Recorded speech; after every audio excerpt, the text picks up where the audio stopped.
Surat railway station પર ફરજ પર હાજર રેલવે પોલીસના એક જવાન અને અન્ય એક મુસાફરની સમય સૂચકતા અને બહાદુરીના કારણે એક મહિલા અને તેના બાળકનો જીવ બચી ગયો। ચાલુ ટ્રેનમાં ચડવાનો પ્રયાસ કરતી વખતે મહિલાનો પગ લપસતા તે નીચે પટકાઈ હતી, પરંતુ પોલીસે અને અન્ય પેસેન્જરે ત્વરિત કાર્યવાહી કરીને તેમને ગંભીર અકસ્માતમાંથી બચાવી લીધા હતા।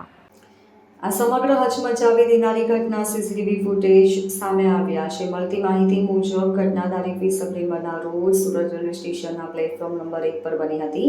એક મહિલા પોતાના બાળક સાથે પ્લેટફોર્મ પરથી ચાલુ ટ્રેનમાં ચડવાનો પ્રયાસ કરી રહી હતી। ટ્રેને ગતિ પકડી લીધા મહિલાનું સંતુલન ખોરવાયું અને તેઓ નીચે પ્લેટફોર્મ પર પટકાયા। આ સમયે મહિલા અને બાળક બંને ટ્રેન અને રેલવે ટ્રેક વચ્ચેના ગંભીર ગેપ પર ખેંચાઈ રહ્યા હતા, જે કોઈ મોટી જાનહાનિનું કારણ બની શકે તેવી શક્યતા હતી। આ જીવલેણ પરિસ્થિતિમાં સુરત રેલવે પોલીસમાં ફરજ બજાવતા કોન્સ્ટેબલ જિગ્નેશ હિરજીભાઈની સતર્કતા અને સમય સૂચકતા દેખાઈ આવી હતી। જિગ્નેશભાઈએ ક્ષણનો પણ વિલંબ કર્યા વિના, જોખમની પરવા કર્યા વિના ત્વરિત જ કાર્યવાહી કરી અને મહિલાને પકડી લીધી હતી। તેની સાથે ત્યાં હાજર એક અન્ય પેસેન્જર પણ તાત્કાલિક મદદ માટે દોડી આવ્યા હતા।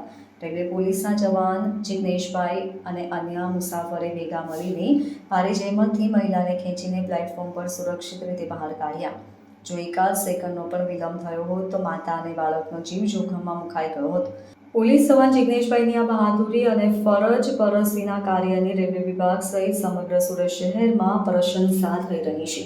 આ ઘટનામાં મહિલાને સામાન્ય ઈજાઓ થઈ હોવાનું પણ જાણવા મળ્યું છે, પરંતુ માતા અને બાળકનો આબાદ બચાવ થતાં સૌએ રાહતનો શ્વાસ લીધો છે।